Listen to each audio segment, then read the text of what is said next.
नमस्कार, मैं Hemlata Verma HC square Hemlata coaching classes में आप सभी का स्वागत करती हूँ।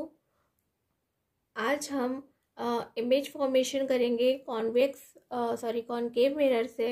Image formation by concave mirror. Last class में हमने इसके कुछ रूल्स सीखे थे कि कोई भी अगर इमेज रे डायग्राम बनाया जाता है तो वह अगर कहाँ से लाइन पास हो रही है, यानी कि कहाँ से होकर जा रही है, तो वह कहाँ पर रिफ्लेक्ट होती है।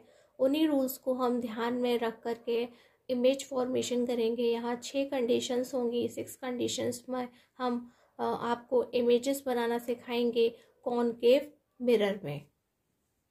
जो फर्स्ट है वहाँ हमने लिखा है ऑब्जेक्ट एट इन्फिनिटी, यानी कि वस्तु कहाँ है, अनंत पर। इसका मतलब है बहुत दूर, बहुत दूर, बहुत दूर। इतना दूर कि अगर आप एक सड़क पर खड़े हुए हैं तो वहाँ लास्ट में जो सबसे आखिर में आपको दिखाई दे रहा है, जो आपके देखने की सीमा है लास्ट तक देखने की, आप वहाँ पर एक हमने ऑब्जेक्ट रखा है, यानी कि एक वस्तु रखी है जिसका नाम क्या है, AB है। ये हमारा क्या है, कॉनकेव मिरर है। यहाँ हमने इसे पेंट कर लिया है। यह हमारा पोल यानी कि ध्रुव P है, यह फोकस F है, और ये सेंटर ऑफ कर्वेचर यानी कि हमारा वक्रता केंद्र है। और यह उससे बहुत बहुत बहुत ज़्यादा दूर है। हमारे देखने की जो भी लास्ट सिचुएशन है, यह इतनी दूर कोई रखी हुई वस्तु यानी कि ऑब्जेक्ट है। और वह वहाँ से किस तरह का इमेज बनेगा, कहाँ पर बनेगा, कैसा दिखेगा, वह सारी चीज़ें हम देखेंगे। कि जब भी हमने देखा था कि कोई भी ऑब्जेक्ट होता है तो हमने 3 कंडीशन में देखा था, या तो वह पैरेलल रे जा रही है, या वह सेंटर ऑफ कर्वेचर से होकर जा रही है, या वह हमारे फोकस से होकर के जा रही है। तो यहाँ और आपको याद रखना पड़ेगा कि अगर आपको इमेज देखनी है तो एटलीस्ट 2 रेज यानी कि कम से कम 2 रे बनानी ही पड़ेंगी। उसके बिना हमारा जो इमेज है वो फॉर्मेशन नहीं हो पाएगा। तो सबसे पहले हमने ले लिया कि ये हमारा एक प्रिंसिपल एक्सिस यानी कि मुख्य अक्ष है, और उसके हम समानांतर यानी कि एक पैरेलल लाइन ले रहे हैं। तो ये मैंने ले लिया। बहुत दूर है इसलिए हम एक ऊपर और एक नीचे बना रहे हैं। ये हमने 2 हमारे इंसिडेंट रे यानी कि आपतित किरण ले ली हैं। अब उन्हें रिफ्लेक्ट होना है। तो आपने सीखा था रूल नंबर 1 में, जो हमारे रे डायग्राम्स के लॉस थे, कि अगर कोई प्रिंसिपल एक्सिस या मुख्य अक्ष के समानांतर किरण चलकर जाती है तो वह हमेशा फोकस पर रिफ्लेक्ट होती है। कहाँ होती है? वह हमेशा फोकस पर रिफ्लेक्ट होती है। यानी कि अगर ये हमारी आई है तो यह हमारी क्या है? R। और अगर ये हमारी आई है तो उसके लिए ये वाली जो फोकस से होकर के जाएगी वह क्या है? हमारी R। ठीक, अभी एक जैसे ना हो रहे हैं, कंफ्यूजन हो रहा होगा। तो मैं इसे I1 लिख रही हूँ तो ये R1, इसे I2 लिख रही हूँ तो ये R2 हो जाएंगे। और आपने देखा कि यह दोनों कहाँ पर मीट कर रहे हैं? ये फोकस पर ही मीट कर रहे हैं और कहीं नहीं बन रहे हैं। इसका मतलब ये तो हमारा ऑब्जेक्ट था और ये क्या है? उसकी इमेज है। ये एक पॉइंट मात्र उसकी इमेज है। ये हमने देखा कि हमारा ऑब्जेक्ट बहुत बड़ा था, बहुत दूर था, लेकिन जो उसका इमेज है वह फोकस पे बना और एक बिंदु मात्र छोटा, यानी कि बहुत ज़्यादा छोटा, डिमिनिश्ड जिसे हम कहते हैं, हाईली डिमिनिश्ड, कि एक पॉइंट के मात्र वह हमें कुछ नहीं दिखाई दे रहा है, एक पॉइंट जितना ही दिखाई दे रहा है, सिर्फ उतना ही बड़ा हमारी इमेज बनी है। और वह कैसी होती है? कॉनकेव मिरर के अंदर जितने भी इमेजेस होते हैं वह कैसे होते हैं? रियल होते हैं, यानी कि हम उन्हें पर्दे पर प्राप्त कर सकते हैं, स्क्रीन पर देख सकते हैं, और वह हमेशा उल्टे होते हैं। ये देखिए, मैं इसके सारे पॉइंट्स को यहाँ लिख देती हूँ कि यह कैसे होते हैं। Highly diminished. हाईली डिमिनिश्ड का मतलब है एक छोटा सा बिंदु मात्र। हाईली डिमिनिश्ड है, रियल है, और वह इन्वर्टेड है, यानी कि वह उल्टे होते हैं। अभी आप हिंदी मीडियम भी देख सकते हैं कि कैसा है? बहुत छोटा बिंदु मात्र।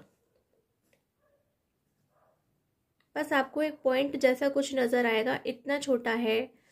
रियल यानी कि वास्तविक है, जिसे हम स्क्रीन पर देख सकते हैं, जैसे कि हम फिल्म देखने जाते हैं, स्क्रीन, बड़ी सी स्क्रीन पर पर्दे पर देखते हैं। इन्वर्टेड यानी कि उल्टा। ठीक, तो वह हमारे इस तरह से दिखाई देता है। सेकंड जो है, object between C and infinity. Infinity यानी कि ये बहुत दूर था पहले, लेकिन अब वह इतनी दूर नहीं है, यानी कि थोड़ा पास आ गया है। और सी यानी कि सेंटर ऑफ कर्वेचर, यानी कि वक्रता केंद्र। अब जो हमारी वस्तु है, यदि इन्फिनिटी पॉइंट यहाँ इतनी दूर था, तो वह उसके कहीं बीच में पड़ती है, यानी कि अनंत और वक्रता केंद्र के बीच की सिचुएशन में हमने एक ऑब्जेक्ट लिया है, यानी कि वह एक ए बी है, और हमने छोटा बनाया है क्योंकि वह हमें आसानी से दिखाई दे जाएगा। यहाँ पर हमने बनाया है, और ये हमारा कॉनकेव मिरर है जिसे हमने एक साइड से पेंट किया है। ये हमारा पोल यानी कि ध्रुव पी है, ये फोकस एफ है, और ये सी हमारा वक्रता केंद्र यानी कि सेंटर ऑफ कर्वेचर है। अब वह बोलता है कि ये जो यहाँ पे कहीं पर कोई इन्फिनिटी पॉइंट है और ये हमारा सी है, उसके बीच में हमारा ऑब्जेक्ट यानी कि वस्तु रखी हुई है, तो वह अपनी इमेज कहाँ पर बनाएगी। तो हमने सबसे पहले सीखा था कि एक जो है वह लाइन कहाँ जाती है, वह पैरेलल के एक्सिस जाती है, एक्सिस के पैरेलल जाती है। तो ये हमने अपना I1 ले लिया, जो हमेशा की तरह कहाँ रिफ्लेक्ट करेगा, फोकस से होकर के जाएगा। प्लीज़ आप इसे बनाते समय स्केल का यूज़ करें, तभी यह बिल्कुल साफ सुथरा और सही चित्र बन करके आएगा। तो यह कहाँ है, यह फोकस से होकर जा रही है, यानी कि ये हमारी R1 है। ये हमारी I1 यानी कि आपतित किरण थी, इंसिडेंट रे थी, और ये रिफ्लेक्ट होकर यानी कि परावर्तित होकर के यहाँ से जा रही है, और इसका नाम है R1। अब हमें हमारी सेकंड लेनी है, तो अब हम सेंटर ऑफ कर्वेचर का यूज़ करेंगे, क्योंकि एक यहाँ से गई थी तो वह फोकस से आ गई। ठीक, अब हम दूसरी कहाँ से लेंगे, सेंटर ऑफ कर्वेचर से लेंगे। तो हम यहाँ से एक लाइन लेंगे जो कि सेंटर ऑफ कर्वेचर पर जाएगी। ये देखिए पहुंच गई। अब हम इसे आगे बढ़ाएंगे।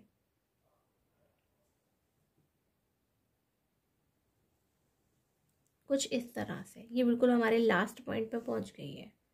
ठीक, अब ये भी हमारी क्या है, ये भी हमारी इंसिडेंट यानी कि आपतित किरण है, इसका नाम हमने I2 रखा है। ठीक, अब क्या होगा, ये रिफ्लेक्ट होकर वापस उसी रास्ते से जाएगी। ये हमारी R2 है। हमने देखा था कि जब भी कोई लाइन सेंटर ऑफ कर्वेचर यानी कि वक्रता केंद्र से पास होती है, गुजर के जाती है, तो वह उसी रास्ते वापस यानी कि सेम पाथ से लौट करके चली जाती है। वह उसका रिफ्लेक्टिंग और इंसिडेंट रे सेम ही होते हैं, वह इस तरह से जाएगी। अब हमने देखा कि इन दोनों रेस ने रिफ्लेक्ट होकर के कहाँ पर कट किया, इस जगह पे कट किया, यानी कि हमारी इमेज है वह हमें इतनी बड़ी मिली है। यानी कि अगर इसका नाम ए बी था, तो हम इसका नाम क्या रखेंगे, A डैश B डैश। आप कुछ और भी नाम रख सकते हैं, लेकिन वह सिंबल इस चित्र के अंदर, डायग्राम के अंदर यूज़ नहीं किए गए हो, इस बात का ध्यान रखिएगा। तो हमारी इमेज थी इतनी बड़ी, सॉरी, ये हमारा ऑब्जेक्ट था इतना बड़ा, और उसकी जो इमेज है वह इतनी छोटी सी लौट करके आई है A डैश B डैश की फॉर्म में। और हमने इसे A B को B डैश A डैश इस तरह से लिखा है पढ़ने पर, क्योंकि यह उल्टी होती है। हमारी जो भी कॉनकेव मिरर है उसमें मोस्टली जो इमेजेस बनती हैं वह उल्टी होती हैं, सभी उल्टी नहीं होती हैं। वह आपको भी धीरे धीरे समझ में आएगा।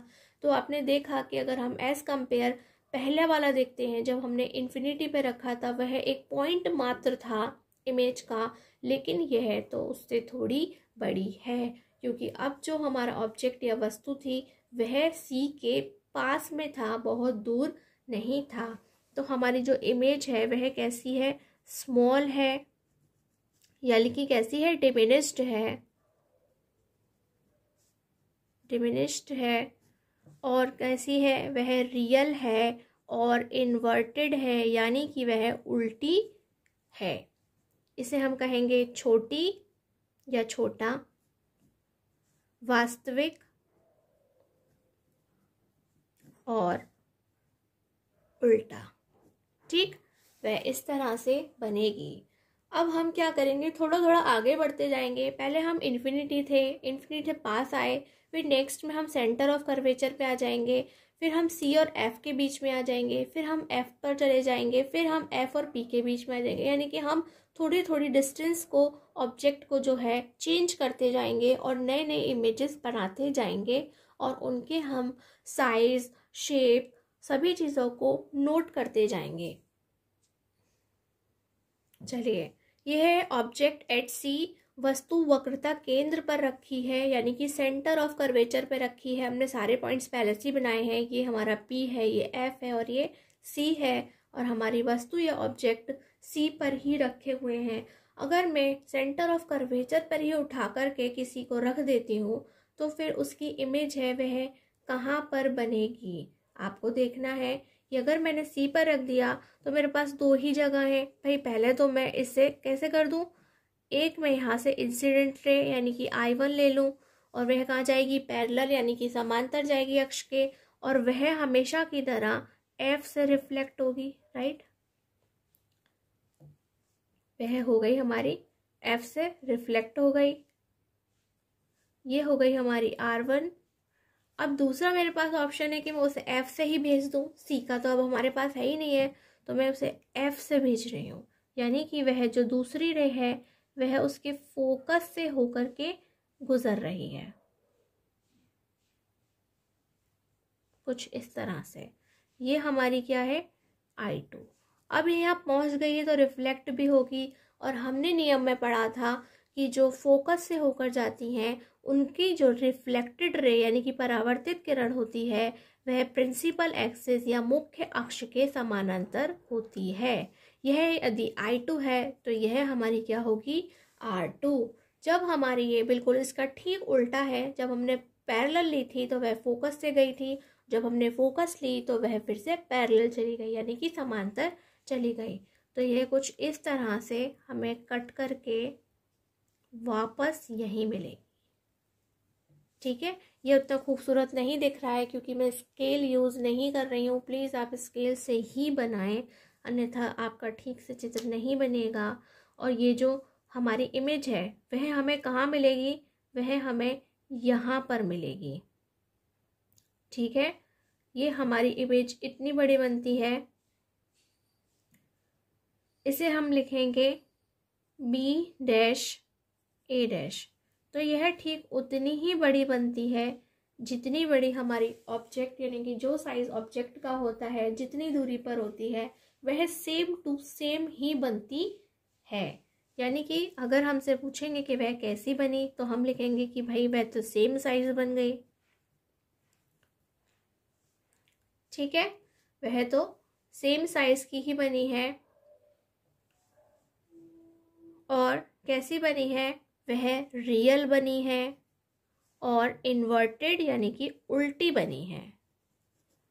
ठीक, वह वस्तु के समान आकार की है।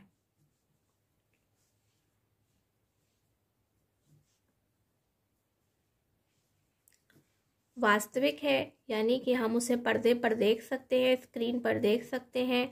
और वह इन्वर्टेड है यानी कि उल्टा है। बन तो गया उसी साइज में, लेकिन कैसा बना है, उल्टा बना है। हमेशा इमेजेस तभी बनते हैं जब दो रिफ्लेक्टेड रेज आपस में टकराते हैं। जैसे ये हमारा जो R1 था वह इधर आ रहा है चल के, और ये जो R2 है वह इधर आ रहा है, तो वही यह पॉइंट है, यानी कि इतनी बड़ी हमारी इमेज बनी है। नेक्स्ट नंबर 4 है object between C and F, वस्तु मुख्य फोकस तथा वक्रता केंद्र के बीच में।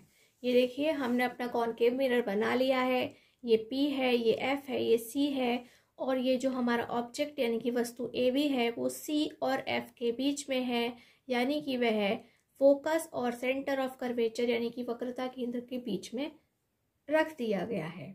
अब हमारा रूल है, सबसे पहली रे हमने कैसी बना दी, पैरेलल, यानी कि समानांतर एक रे बनाई जो किसके पैरेलल थी, प्रिंसिपल एक्सिस यानी कि मुख्य अक्ष के। नाम रख दिया I1। नियम कहता है कि वह कहाँ से जाएगी, वह फोकस से ही होकर के रिफ्लेक्ट करेगी। तो चलिए मैं इसे फोकस से तक पहुंचा कर आती हूँ। ये देखिए कुछ इस तरह से मैंने इसे फोकस से अच्छे से भेज दिया है। ये हो गया हमारा R1। ठीक, अब हमें अपनी सेकंड रे बनानी है, तो फोकस पे बनाएंगे तो वो काफ़ी कहीं जाएगी। हम बनाएंगे इसे C से, यानी कि ये जो है वह सेंटर ऑफ कर्वेचर से होकर जाएगी कुछ इस तरह से।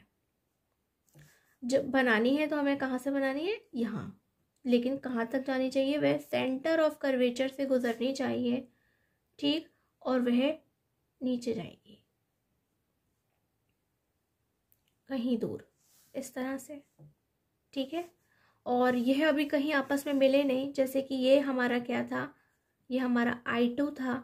आपको पता है कि सेंटर ऑफ कर्वेचर से अगर कोई जाती है तो वह सेम रास्ते से वापस होकर आ जाती है, यानी कि ये हमारी क्या है, यही हमारी R2 है। वह इसी रास्ते से गई थी और उसी रास्ते से वापस आ गई है, लेकिन अब हमें इसे मीट कराना है।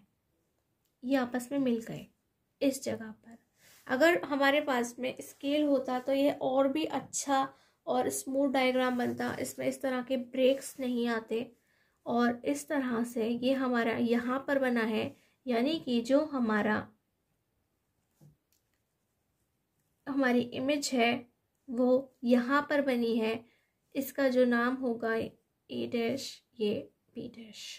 ठीक, इस तरह से तो हमने देखा हमारा जो ऑब्जेक्ट था वह बहुत छोटा सा था, लेकिन जो उसकी इमेज है वह बहुत बड़ी बन करके आई है।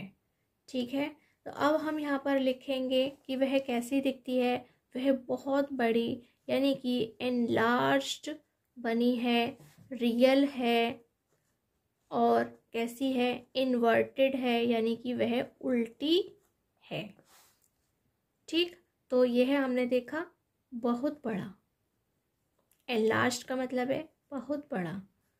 जैसे कि हम देखते हैं ना, लेंस लगा के एक छोटी सी चीज़ को देखते हैं और वो अचानक से बड़ी हो गई, तो वह इस मिरर में भी बहुत बड़ी दिखाई देती है अगर हम उसको C और F के बीच में फिक्स्ड कर देते हैं। तो वास्तविक है और उल्टा है। ठीक, फिफ्थ है ऑब्जेक्ट एट F। वस्तु कहाँ है, मुख्य फोकस पर है। ये हमने अपना कॉनकेव मिरर ले लिया है, और ये हमारा P है, ये F है और ये C है। और इस बार हमने अपनी वस्तु यानी कि ऑब्जेक्ट फोकस पर ही रख दिया है। तो सबसे पहले हम क्या करेंगे, सबसे पहले तो हम एक पैरेलल ही रे लेंगे। तो ये हो गई हमारी फर्स्ट इंसिडेंट रे, यानी कि I1। और हमें पता है कि जब भी कोई लाइन पैरेलल जाएगी, यानी कि ये प्रिंसिपल एक्सिस मुख्य अक्ष के समानांतर जाएगी, तो वह रिफ्लेक्ट कहाँ होगी, फोकस से ही रिफ्लेक्ट होकर के जाएगी कुछ इस तरह से।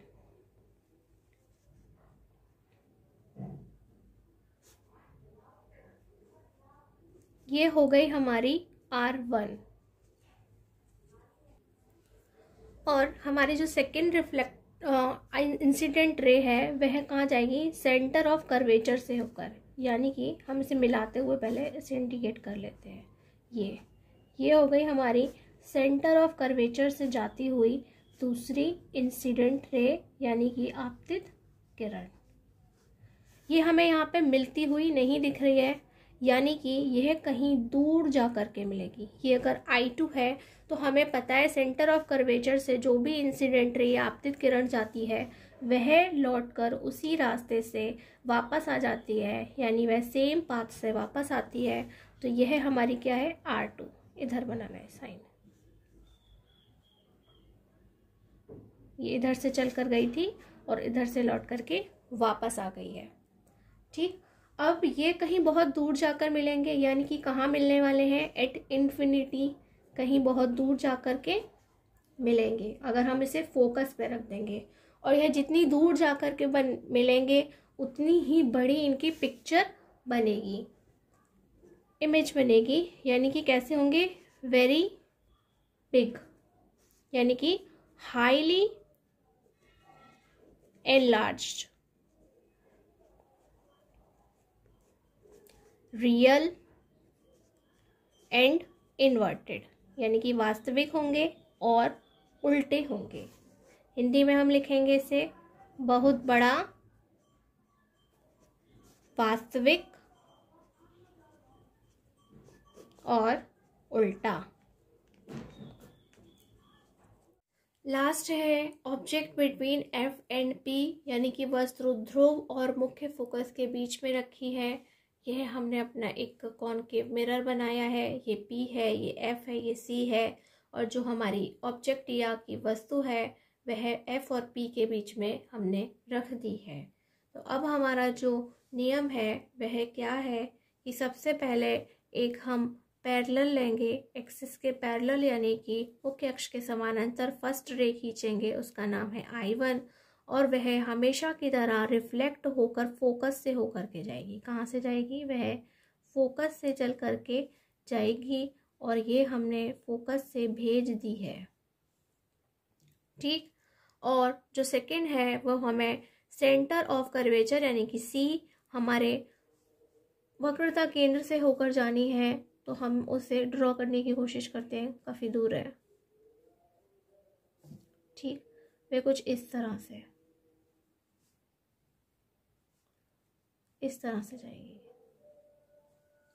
ठीक, ये इस तरह से जा रही हैं।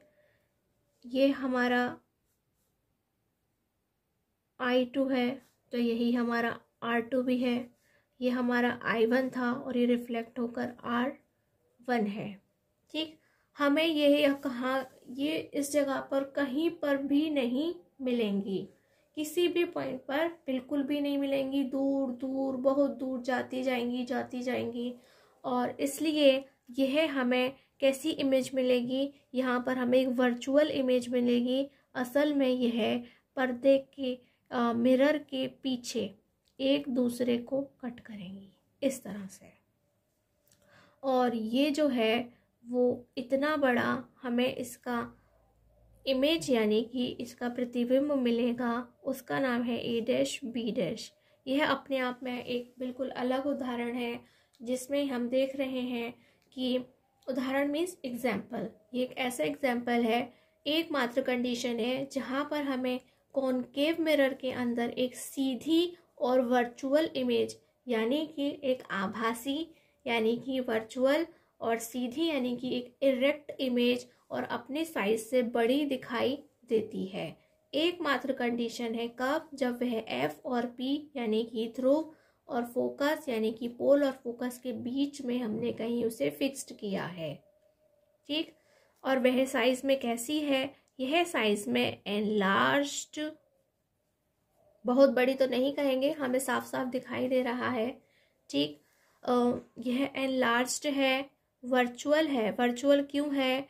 क्योंकि यह हमें पीछे की ओर मिली है, दर्पण के पीछे यानी कि मिरर के पीछे बन रही है, बैक साइड में बन रही है, और ये इरेक्ट है। इरेक्ट का मतलब होता है सीधी यानी कि अपराइट पोजीशन। और कहाँ है ये है बिहाइंड द मिरर, यह हमें दर्पण के पीछे मिली है। तो यह प्रतिबिंब दर्पण के पीछे बड़ा है और सीधा है और कैसा है? आभासी है।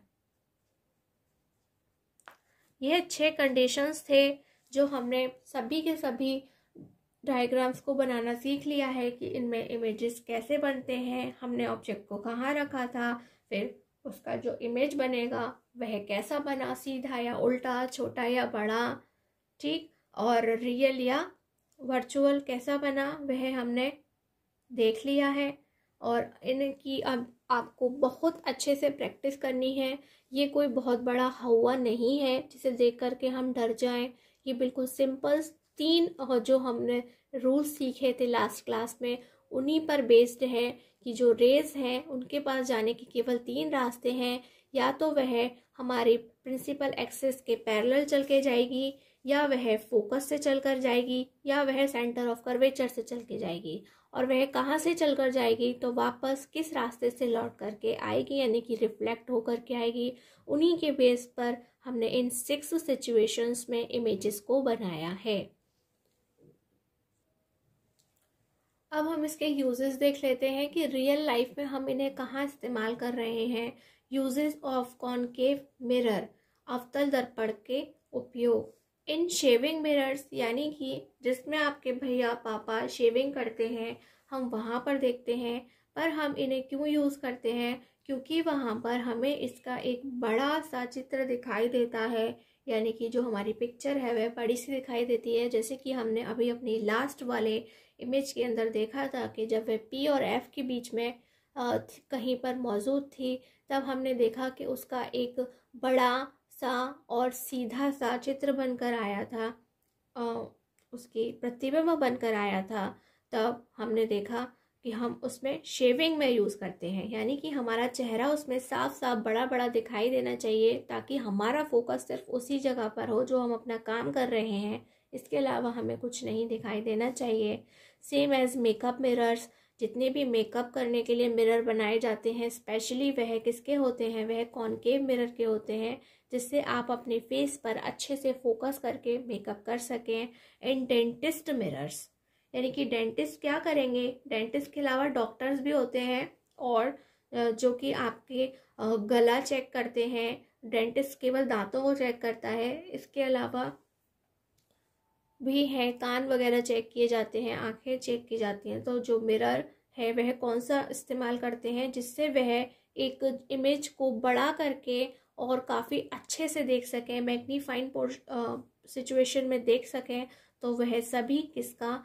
कॉनकेव मिरर का यूज़ करते हैं। चाहे वह शेविंग हो, चाहे वह मेकअप हो या डेंटिस्ट हो, सभी कॉनकेव मिरर का इस्तेमाल करते हैं। इसका उपयोग दाढ़ी बनाने में, तैयार होने में और डॉक्टर द्वारा जांच करने में किया जाता है। ठीक, नेक्स्ट है इन टॉर्चेस, यानी कि आपने अपने घर में टॉर्च देखे हैं, तो टॉर्च में किसका इस्तेमाल किया जा रहा है? कॉनकेव मिरर लगाया जाता है, जिससे आपको एक छोटी सी जगह में काफ़ी रोशनी दिखाई दे सके और आप अपने रास्ते पर आगे बढ़ सकें, अंधेरे का सामना कर सकें। बीम लाइट्स, बीम लाइट्स क्या होते हैं? यह गाड़ियों में लगाए जाते हैं। जब आप हाईवे पर गाड़ी चलाते हैं तो उस समय आपने देखा होगा अंधेरा होता है और सामने वाली गाड़ी में से भी एक लाइट आ रही होती है, जिसकी वजह से जो आपका फोकस है वह खराब होता है और आपको ठीक से दिखाई नहीं देता, और आप अपनी गाड़ी की बीम लाइट्स को जला देते हैं, जिससे आपका फोकस अच्छे से बन जाता है और आप सामने वाली गाड़ी के साथ में अंधेरे में आपका एक्सीडेंट नहीं होता है। ठीक, इसके अलावा टेबल लैंप्स में यूज़ करते हैं। आपने देखा है ना, एक टेबल लैंप जो होती है उसकी लाइट थोड़े से पोर्शन में होती है लेकिन बहुत ज़्यादा होती है। एक छोटी सी जगह में हमें बहुत अच्छे से दिखाई देता है। और इसके अलावा जो सोलर हीटर्स होते हैं, सोलर हीटर्स में भी इन्हें लगाया जाता है। सोलर हीटर में हम इन्हें कैसे इस्तेमाल कर रहे हैं कि हमने देखा कि सोलर हीटर है, उसमें हम क्या कर रहे हैं, या आपने सोलर कुकर के बारे में भी सुना होगा, उसमें हम खाना पकाते हैं।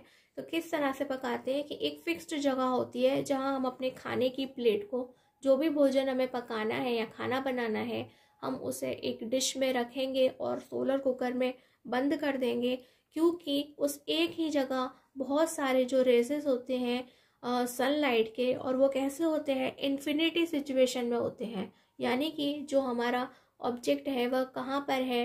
वह इन्फिनिटी पर है, यानी कि सन जो है, सनलाइट अगर हमें चाहिए तो आपको पता है वह इतनी दूर है कि आप वहाँ तक पहुँच नहीं सकते हैं, और वहाँ से इतनी दूर से आपके पास में रेजेस निकल कर आ रहे हैं और वह एक जगह आकर के मीट हो रहे हैं। तो वह जहाँ पर सबसे ज़्यादा मीट हो रहे हैं एक ही जगह पर, वहाँ पर हम अपने उस डिश को रख कर के बनाते हैं सोलर कुकर के अंदर। ठीक, उसी तरह से सोलर हीटर होते हैं, हीटर के अंदर भी हीट जनरेट होती है, तो हीट सबसे ज़्यादा वहीं पर जनरेट होती है, रिफ्लेक्ट होकर के इकट्ठा होती है, वहीं पर हम इनका इस्तेमाल करते हैं। हिंदी में देख लीजिए, इसका उपयोग टॉर्च में, गाड़ी में लगी लाइट्स, टेबल लैम्प और सोलर हीटर में किया जाता है।